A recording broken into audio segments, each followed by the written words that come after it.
Oh my gosh.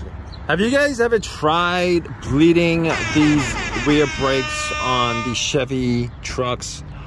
Oh my God, guys. Why they put the bleeder where you can't see it? Could have put the bleeder somewhere around this area where you can see it. Every time I would try to bleed it, I would be fidgeting, trying to figure out where the bleeder screw is, and so much of this brake fluid came out.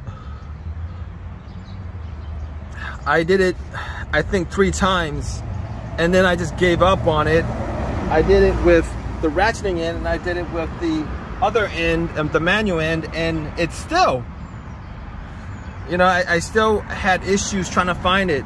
They make these trucks so mechanically non-ergonomical, it's not even funny.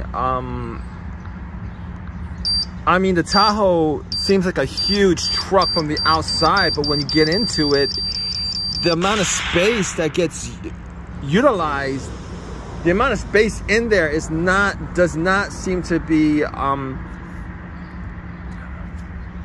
they didn't figure it out right, is what I'm trying to say. You guys have one of these trucks, you guys know.